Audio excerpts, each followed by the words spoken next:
말씀을 함께 나눠봅니다. 우리 여호수아 5장 13절부터 15절까지 말씀입니다.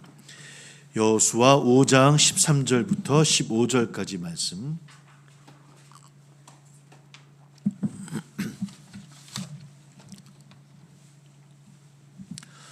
여호수아 5장 13절부터 15절까지 말씀입니다.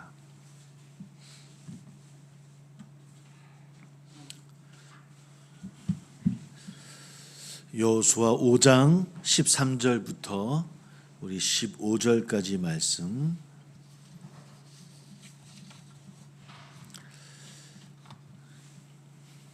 여호수아 5장 13절부터 15절 우리 같이 함께 봉독합니다. 시작.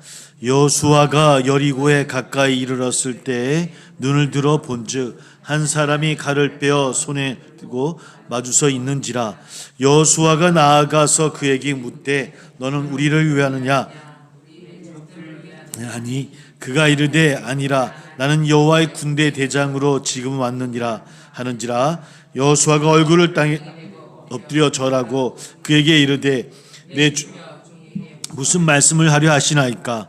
여호와의 군대 대장이 여호수아에게 이르되 내 발에서 신을 벗으라. 네가 선 것은 거룩하니라 하니 여호수아가 그대로 행하니라. 아멘. 우리 여호수아 두 번째 말씀입니다. 전쟁의 이야기입니다. 이제 가나안으로 들어가면서 우리가 잘 알고 있는 여리고성과 아이성의 전투가 있고요.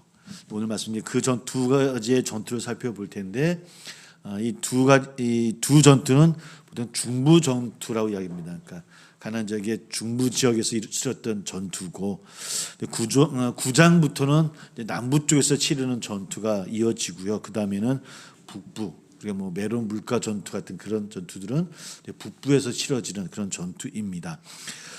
여호수아에 나오는 많은 전투 가운데서 유일하게 승리하지 못했던 패배했던 그 전투가 아이성 전투였죠. 처음에는 지고 그 다음에 가서 이기게 되어지는 유일하게 졌던 전투가 이 아이성의 전투입니다. 전쟁의 이야기를 다루고 있긴 하지만 그러나 사실은 어떻게 준비했다, 어떻게 싸웠다, 어떤 영웅이 나타났다 그런 이야기라기보다는 이 7년 동안의 여리고 정복의 이야기들은 하나님과 이스라엘 백성들 간에 하나님께서 알려주고 싶은 그 사안이 대체 뭔가라고 하는 것을 찾는 것이 중요합니다. 그러니까 야 누가 싸워서 이렇게 이겼구나, 야 영웅적이다, 야 참 멋진 전투였다 이런 것에 치우쳐서는 안 되고 대체 하나님은 그런 과정을 통해서 이스라엘 민족들에게 뭘 말씀하시려고 하시는 것일까? 또 오늘 우리에게는 또 나에게는 어떻게 살아가야 되는 것, 어떻게 우리 세상을 향해서 대하며 살아가야 되는 것인가, 이런 것들을 여호수아에서는 우리가 그 의미들을 찾아볼 수 있는 그런 이야기입니다. 그저 정복했어, 하나하나 뺏었어, 하나님이 그런 땅을 뺏게 하셨어, 그런 정복의 전쟁 이야기보다는 어떤 신앙의 전반적인 그런 사안들을 들려주는 이야기로 말씀을 보는 게 바람직하지 않을까라는 생각을 해보게 되어집니다. 오늘 1장 읽었지만 이제 3장부터 5장까지가 이제 가나안으로 들어가는 그 이제 이야기가 들어갑니다. 이제 언약궤를 앞장 세워서 요단강을 건너죠, 그죠? 요단강이 갈라지고 요단강을 건너게 되어집니다. 말씀을 읽어 보시면 요단강을 건너갈 때도 가장 먼저 앞선 것은 우리가 알고 있듯이 제사장이 메어졌던 언약궤입니다. 언약궤가 가장 먼저 앞장서고 그리고 그 뒤따라서 이스라엘 백성이 따라가는데, 근데 우리가 기억해야 될 것은 그 언약궤가 먼저 물에 들어갔지만 또 가장 먼저 물을 바깥으로 나오는 게 아닙니다. 강 중간에 남아서 모든 백성이 다 무트로 들어간 이후에 맨 마지막으로 언약궤가 또 무트로 나오게 되어지거든요. 그러니까 그런 이야기의 출발선을 보면 가나안이라고 하는 것, 가나안 정복이라고 하는 것은 어떤 한 사람의, 어떤 왕의, 여호수아에 의해서, 어떤 위인에 의해서, 영웅에 의해서 정복되어지는 그런 사건이 아니라 하나님의 전쟁이라는 겁니다.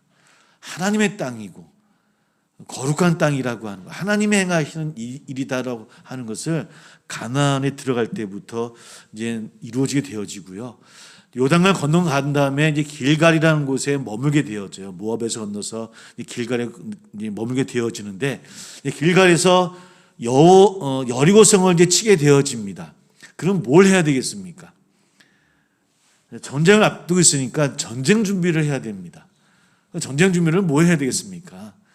뭐 작전도 짜야 될 것이고, 군사 배치도 해야 될 것이고, 어떻게 싸워야 되겠다, 뭐 이런 것들, 또 군사들은 또 뭐 칼싸움도 하고 연습도 하고 그래야 될 터인데, 근데 하나님은 그런 것을 시키지 않으셔요. 길갈에 머물러 있으면서 전쟁을 앞두고 있음에도 불구하고 하나님이 명하시는 세 가지의 내용이 있어요. 첫 번째는 일단 제단을 쌓습니다. 제단을 쌓고 하나님 앞에 경배를 올리고요. 두 번째는 할례를 행합니다. 그러니까 이스라엘 백성 남자들 다 할례가 뭔지 다 아시죠? 뭐가 앞두고 있다고요? 전쟁을 앞두고 있는데 살이 찢어지는 그런 아픔을 걷지 못해요. 이거 할례를 하면 우리 남성들이요, 일주일은 걷지를 못합니다. 지금 사실 우리가 여리고성에서 라합을 통해서 또 점탕군에 들어갔을 때 이미 여리고성은 이스라엘 민족들이 온다고 하는 것을 알았습니까? 몰랐습니까? 알고 있어요. 그러니까 아마 여리고성에서도 정탐꾼들이 보낼 거예요. 쟤네들이 요단강을 건넜네. 너가 살펴보아라. 대체 병력은 얼마나 되느냐, 어떤 모습이냐라고 분명히 보낼 겁니다. 불구하고 오늘 하나님은 이스라엘 백성을 향해서 뭘 명하시냐면 할례를 명하셔요. 무슨 뜻이겠습니까? 이 전쟁은 내가 치르는 전쟁이라는 겁니다. 너희들이 치르는 게 아니라는 겁니다. 나의 전쟁이라고 하는 것이죠.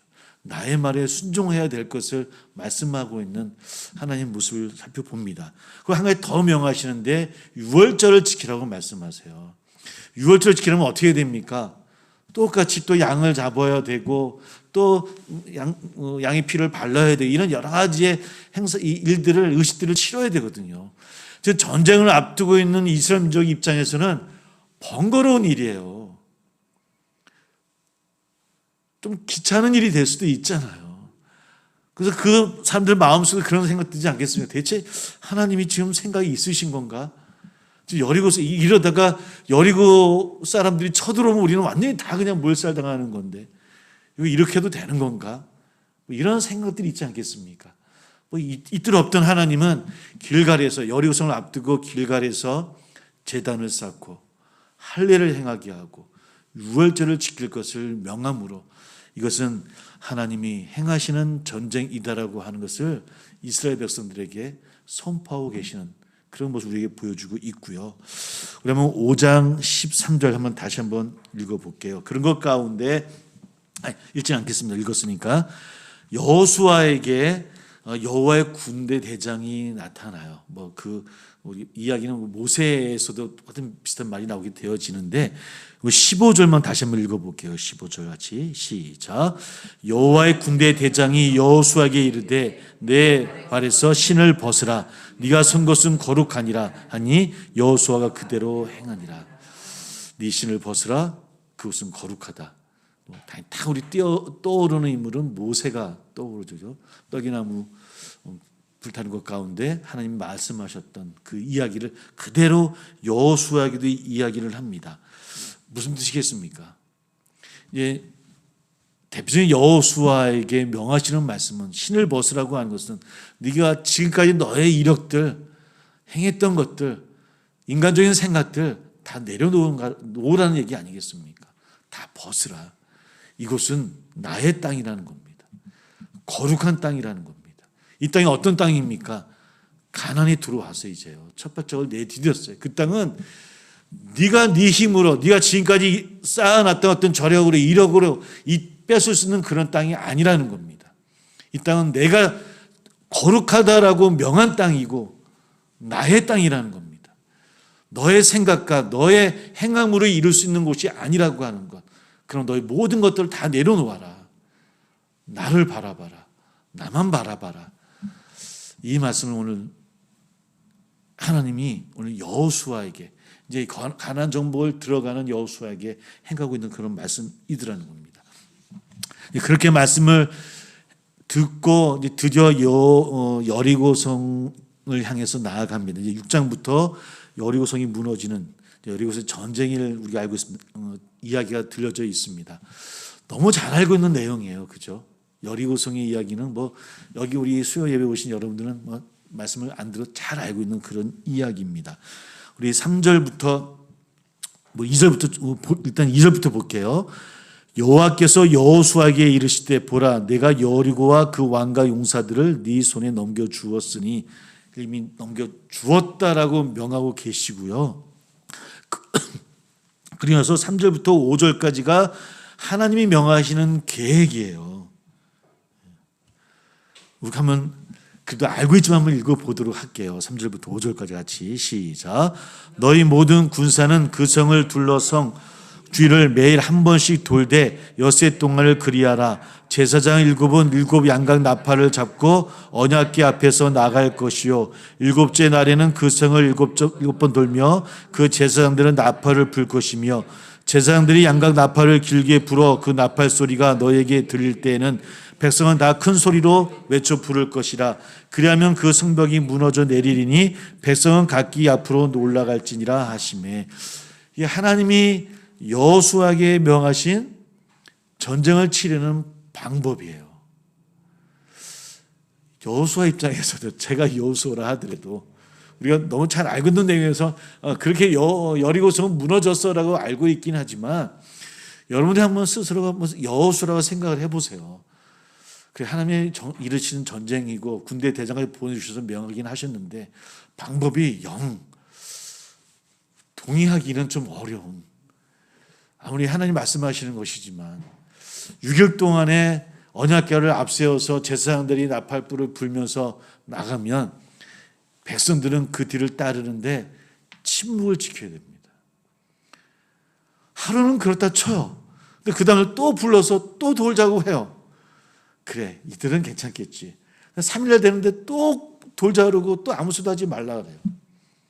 그 침묵을 며칠 동안 한다고요? 6번을 하고 마지막 7번은 어떻게 한다고요? 7번을 돌아요. 근데 잘 생각해 보세요. 지금 무리가, 이스라엘 민족들이 지금 무리가 와 있고 여리고성에 지금 또 있지 않겠습니까? 도는 걸 누가 보고 있겠습니까?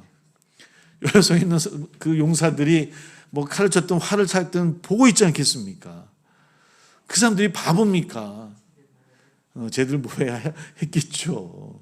그러니까 여호수아도 받아들이기 어려운 이야기지만 백성들의 입장에서도 너무 어려운 거예요. 여호수아가 지금 백성들에게 이야기를 해야 됩니다. 백성들이요, 하나님이 명하시기를 이렇게 행하라고 합니다.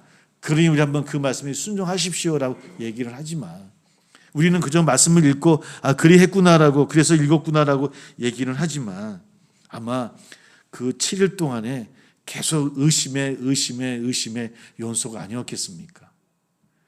한 3일째 되면 침묵하라고 했으니 말은 못하지만 다시 천막으로 들어가서 본인들끼리 얘기하지 않겠습니까? 여보, 이거 진짜야. 이러지 않았겠습니까? 아빠, 아버지, 이거 이렇게 해도 되는 건가요? 이러다 우리 좀 몰살당하는 거 아닙니까? 매일이 그런 의심의 쌓임일 거예요. 하나님 뭘 보시는 걸까요? 오늘 여호수아는요, 우리 여호수아가 지금 이스라엘과 팔레스타인 전쟁이 있어요, 그렇죠? 여러 역사적인 일들이 또 그 안에 또 이렇게 젖어 있는 그런 전쟁입니다. 누구의 땅이다, 내 땅이다는 싸움도 있을 것이고요. 가나안 정복의 이야기를 읽을 때 우리가 그런 눈으로 바라보아서는 절대 안 돼요. 그들은 막 악한 죄를 지어서 빼앗기는 선한 이스라엘 사람들이 악한 가나안들을 내쫓은 이야기로 바라보아서는 안 된다는 겁니다. 여호수아는 하나님이 어떻게 이스라엘 백성들을 이끌어 나가고 그 말씀이 어떻게 하나님의 백성이 따라가야 되는 것인가를 보여주는 말씀이에요. 오늘 매일매일 의심의 그런 나날이 하루, 이틀, 3일, 4일째 지나가요. 그러나 우리가 바라보는 것은 그럼에도 불구하고 이스라엘 백성들은 어떻게 했다고요? 따라가요. 침묵해요. 침묵으로 그 6일을 똑같이 그 여리고성을 돌아요. 얼마나 무서웠겠습니까? 바로 위에서는 여리고 용사들이 쳐다보고 있고 활을 쏠 수도 있어요. 죽을 수도 있음에도 불구하고 우리는 나아갑니다. 이게 뭡니까? 이게 믿음입니다. 이게 믿음이라고 우리에게 말씀하는 거예요. 어떨 때는 우리의 삶의 모습 속에서 그 말씀대로 살아가는 게 정말 괜찮을까? 이렇게 살다가 정말 이 세상 살아가면서 내가 배부르게 살 수 있는 것이고 인간답게 살 수 있을까? 많은 의심들이 쌓일 때가 많아요. 남들도 다 하니까 나도 그렇게 하는 게 뭐가 잘못일까라고 하는 마음들이 있어요. 그래서 똑같이 우리도 그렇게 행해도 괜찮겠지라고 행할 때가 있어요. 의심이 가요. 그러나 오늘 말씀은 혹 그렇다 할지라도 의심이 내 마음속에서 나를 흔들고 파도처럼 내 말씀을 친다 할지라도 말씀하신 그 말씀을 하나님을 바라보고 나아가라는 겁니다. 나가라는 거예요. 침묵할 때가 있고 소리 지를 때가 있는 거예요. 어느 때 소리 졌습니까? 마지막 때 그들은 하나님 앞에 소리 지르는 거예요. 정말 말을 할 때가 있고 침묵할 때가 있음에도 불구하고 우리는 그러지 못하고 있더라는 것이죠. 믿음으로 나아가는 백성들, 그 말씀에 순종했던 바로 그러한 삶이 바로 하나님께서 원하시는 삶이다라고 하는 것을 이 여리고성의 전투에서 보여주는 거예요. 우리의 삶에 광야 같은 삶을 사는 우리도 똑같은 전쟁 같은 삶을 살아가는데 많은 것이 어떨 때는 세상적인 방법도 필요하고 세상의 물질도 필요하고 명예도 필요하고 권력도 필요해요. 그러나 하나님 우리에게 들려주시는 말씀은 말씀 앞에 서라는 거예요. 하나님을 바라보라는 거예요. 하나님의 의로, 하나님의 공의로, 하나님의 정의로 그 말씀대로 살아가야 되는 것. 그것이 우리의 세상 살아가는 우리의 이 모습 속에서는 늘 의심이 되어져. 이렇게 살다가 내가 배가 고플 것 같은데라는 마음이 있다 할지라도 그 말씀을 따라 살아가는 것. 그렇게 이스라엘 백성들은 그 말씀에 순종을 했고요. 순종함으로 그 전쟁에서 승리를 해요. 그저 단순하게 침묵하고 또 소리 지르라고 할 때 외쳤던 것, 그것을 하나님은 믿음으로 받아들이셨고요. 그 백성은 그것을 고백하고 있고요. 재밌는 건 6장 읽어보면 이 전쟁 가운데 많이 나오는 숫자가 있어요. 7이라는 숫자예요. 그죠? 7일, 7명의 제사장들, 나팔, 그죠? 그 7은 완전수이기도 하고요. 그러니까 사실은 이 여리고성의 전투가 그냥 싸우는 같은 이런 전투처럼 보여지지만 사실은 전체적인 의미들은 제사예요. 온전한 제사를 드리는 거예요. 우리의 삶이 온전한 제사로 드려질 수 있을 때 우리의 삶도 승리할 수 있더라고 하는 것. 그러면 6장 17절을 한번 보겠습니다. 17절, 18절까지 같이 한번 볼게요. 6장 17절, 18절 같이 시작. 이 성과 그 가운데 있는 모든 것은 여호와께 온전히 바치되 기생 라합과 그 집에 동거하는 자는 모두 살려주라. 이는 우리가 보낸 사자들을 그가 숨겨 주었음이니이다. 너희는 온전히 바치고 그 바친 것 중에서 어떤 것이든지 취하여 너희가 이스라엘 진영으로 바치는 것이 되게 하여 고통을 당하게 되지 아니하도록 오직 너희는 그 바친 물건에 손대지 말라. 그러니까 온전히 바치라는 거예요. 그러니까 여리고성에서 우리에게 들려주는 하나님의 음성은 온전하라는 거예요. 온전히 바치는 제사를 행하라는 거예요. 그것이 어떤 것이라고요? 우리의 의심도 우리의 그런 물음도 일단 뒤로 하고요. 그 말씀 앞에 순전히 따라가는 삶으로 살아보자는 거예요. 우리의 삶이. 그게 여리고성의 전투가 될 수도 있을 것이고 오늘 우리의 삶의 모습도 마찬가지라고 하는 것이죠. 많은 분들이 이야기하지 않습니까? 야, 그 말씀대로 살아가서 잘 살 수 있겠어? 배 골게 되지 않겠어? 라고 얘기를 해요. 사실은 그래요. 말씀대로 살면 막 우리가 손해볼 게 너무 많아요. 너무 많아요. 말씀대로 살면. 세상에 이렇게 살다가는요, 가끔 우리 아이들은 그런 얘기 하잖아요. 애가 참 착한데 저래가지고 세상을 어떻게 살지? 이런 착한 게 나쁩니까? 좋습니까? 착한 게 좋은 것도 불구하고 우리의 세상은요, 저 녀석이 착한데 저래가지고 어떻게 살지라는 세상 속에 살고 있는 거예요. 이게 우리가 만들어 놓은 우리의 세상이라고 하는 거죠. 착하면 칭찬받고 착함으로 인해서 좋은 열매들이 맺어지는 세상이 되어줘야 되는데요. 착해서는 안 돼요. 좀 거짓말도 해야 되고 어떨 때 남의 눈도 속여야 되는 세상을 살고 있더라는 거예요. 이런 세상 속에서 그리스도인들이 해야 되는 일들은 그 세상을 좀 더 빛된 세상으로 만들어가는 역할을 우리가 해야 된다는 거예요. 교회가, 성도들이. 조금의 피해는 있다 할지라도 그 길을 걸어가는 것이 그리스도의 삶이다라고 하는 것. 온전히 바쳐지는 것. 근데 이 온전히 바쳤던 여리고성에서 한 사람, 라합과 그의 가족들은 온전히 바쳐지지 않아. 제외가 돼. 그러니까 온전히 바치다라고 하는 것은 헤렘이라고 하는 단어가 있는데 헤렘 신학이라고 여러 의미가 있는데 오늘 여기서는 헤렘의 신학, 온전히 바치는 것, 헤렘 신학이라고 얘기할 수 있는데요. 라합만은 제외가 되어져요. 그죠? 그러니까 라합과 그 가족들은 살려줍니다. 그 얘기 오늘 말씀 가운데 있었고요. 근데 이 말씀이 어디서 또 비교가 되어지냐면 이제 우리 잘 알고 있는 그 여리고성에 승리했음에도 불구하고 그 다음에 아이성을 두 번째 전쟁을 치릅니다. 그죠? 근데 첫 번째 전쟁에서 져요. 근데 졌던 이유를 어딜 두냐면 아간은 우리 전체 나와 있지 않지만 다른 기록을 보면 총망받던 장군이에요. 전사예요, 전사. 그럼에도 불구하고 그가 하나님 명하신 거 오늘 뭐라 말씀을 읽었습니까? 손대지 말라고 했음에도 불구하고 손을 대서 숨겨요. 그래서 그 가족 다 멸절을 당하게 되어지는데 그것 때문에 아이성이 첫 번째 전쟁은 져요. 물론 여러 과정은 있어 한번 찾아보겠습니다. 7장 3절 두 번째 이제 아이성의 전투를 시작하게 되어지는데요. 3절을 읽어봅니다. 같이 시작. 여호수아에게로 돌아와 그에게 이르되 백성을 다 올라가게 하지 말고 2-3천 명만 올라가서 아이를 치게 하소서. 그들은 소수이니 모든 백성을 그리로 보내어 수고롭게 하지 마소서.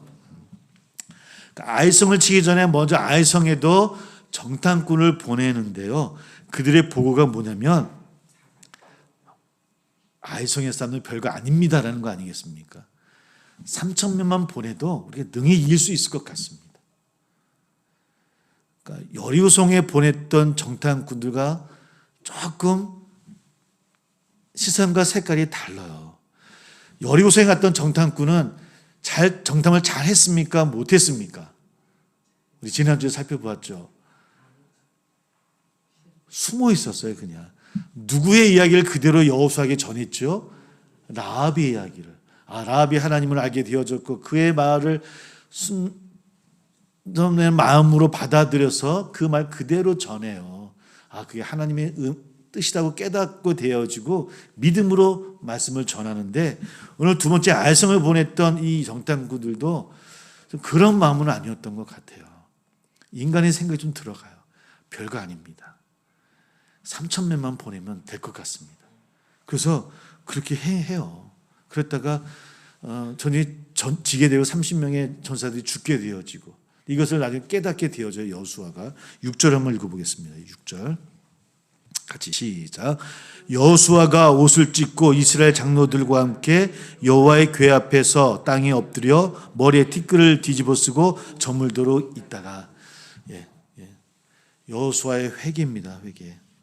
장로들과 함께. 무슨 뜻이겠습니까? 백성들 앞에서 드러내놓고 회개의 자리에 있다라는 거예요. 그러니까 숨어서 하나님께 몰래 묻는 게 아니라 백성들 앞에서 우리가 잘못했다고 나 또한 지도자라고 이야기하면서도 그저 인간의 눈으로 인간의 생각으로 하나님 앞에 서지 못했다라고 지금 밤 늦도록 회개 자리에 있는 거예요.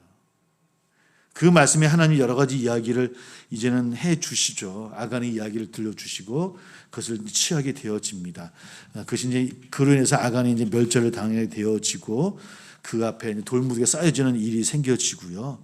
그런 것을 거친 다음에 이제 8장에서 다시 아이성을 공격하는 이야기가 나오게 되어집니다.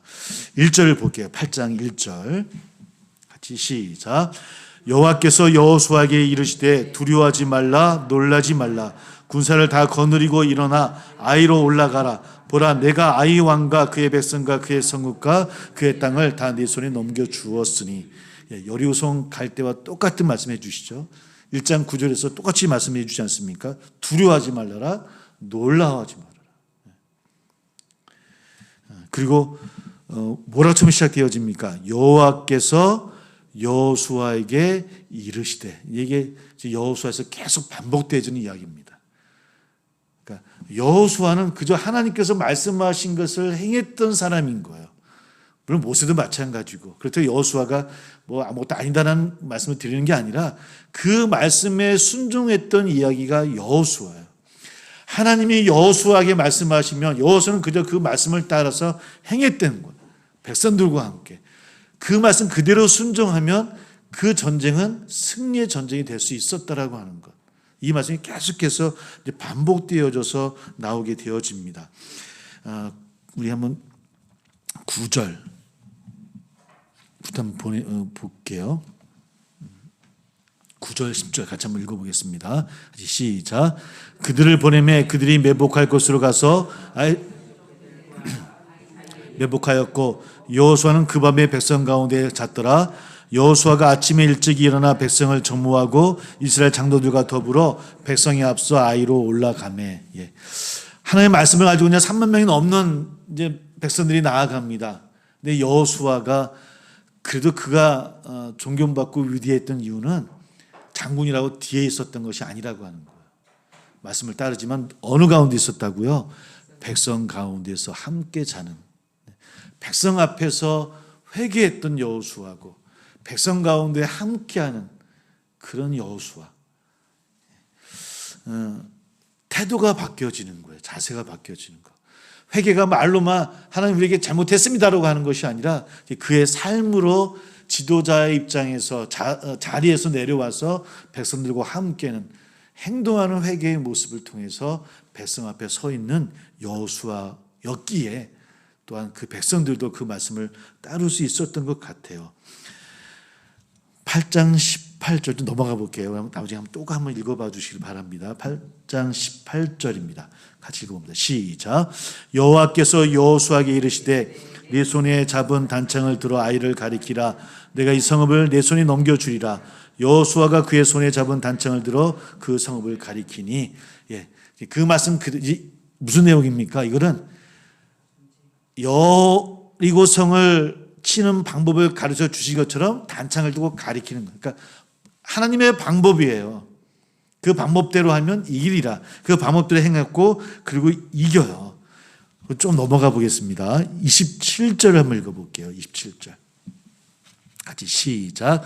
오직 그 성읍의 가축과 노력한 것은 여호와께서 여호수아에게 명령하신 대로 이스라엘이 탈취하였더라. 이 말씀 읽을 때 어떻습니까? 조금 이상하지 않습니까? 여호수아에게 명령하신 대로 이스라엘이 탈취하였더라. 처음에 가나안 정복을 할 때 하나님은 이스라엘 백성이 뭐라고 얘기했습니까? 다 죽이라.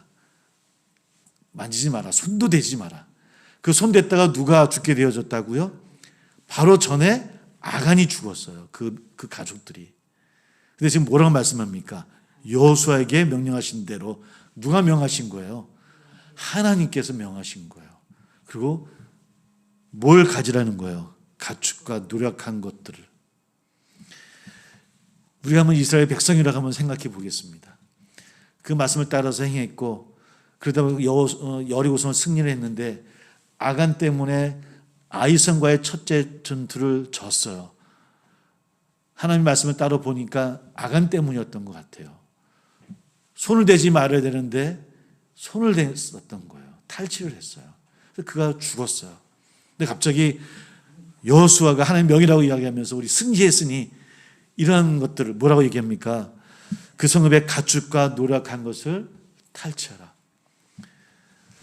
저 같으면 탈취할 때 막 의심이 됐을 것 같아요. 괜찮을까? 진짜일까? 탈취했다가 아간처럼 혹 나도 죽는 건 아닐까? 의심되지 않겠습니까? 그죠? 저도 이 말씀을 읽으면서 오늘 처음 탈취하라는 것도 있었구나. 저는 그냥 손도 대지 말라고만 알고 있었는데 저도 오늘 그렇게 많이 여기를 지나치면서 읽었는데 이 말씀이 와닿지를 않았었는데 오늘 와닿았어요. 탈취하라고 명하신 하나님 말씀도 있더라고요.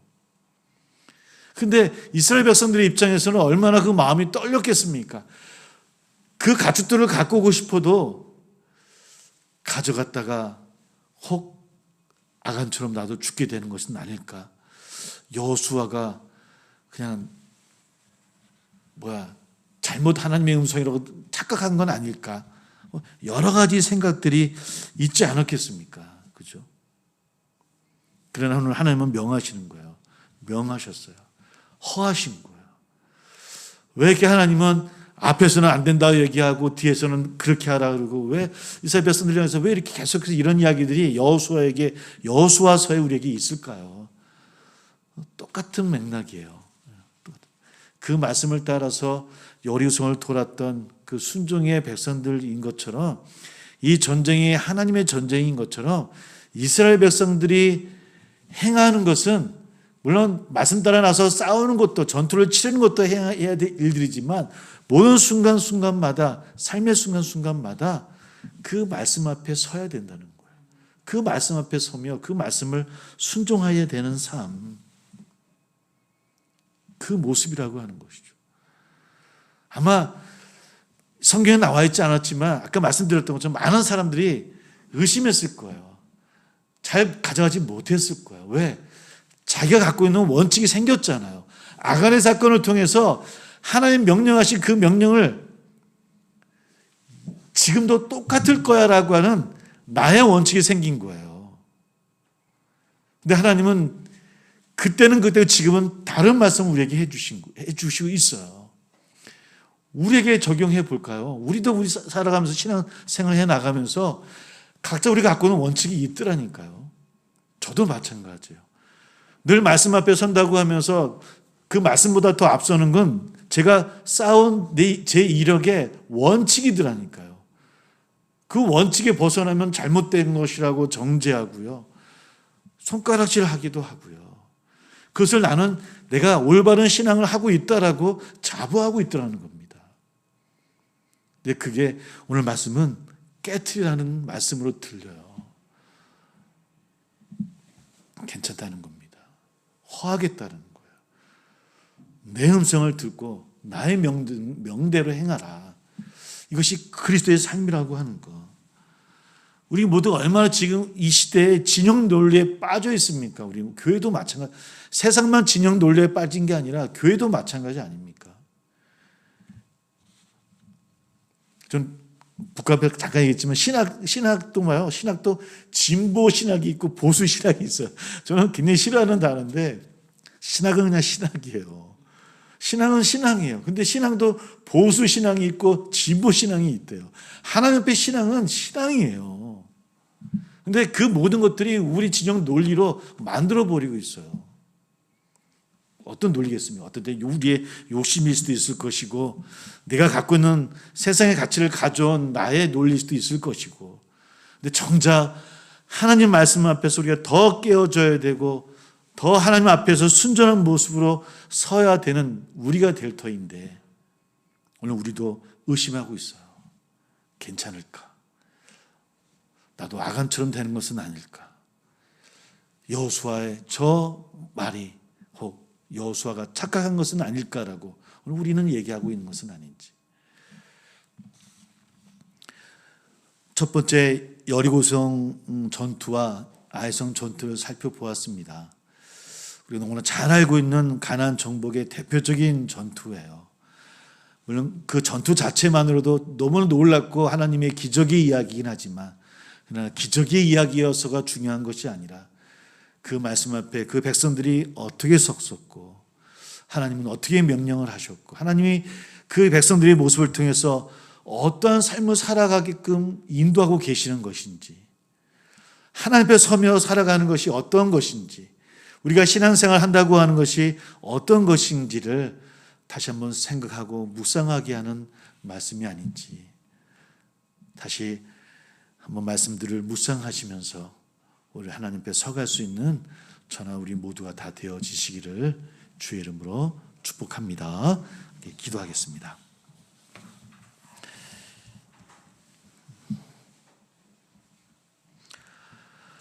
함께 기도합니다. 우리도 하나님 말씀 앞에 세워지고 그 말씀으로 나아가고자 늘 애쓰고 수고합니다. 그럼에도 불구하고 어느 순간 하나님 앞에 나의 원칙이 만들어져 있는 것은 아닌지요. 내 가치관으로, 내 철학으로, 내 사상으로 그렇게 담이 되어져 버린 그런 논리가 있는 것은 아닌지 한번 하나님 앞에 다시 묻고 질문할 수 있는 우리의 기도 제목이 되기를 소망합니다.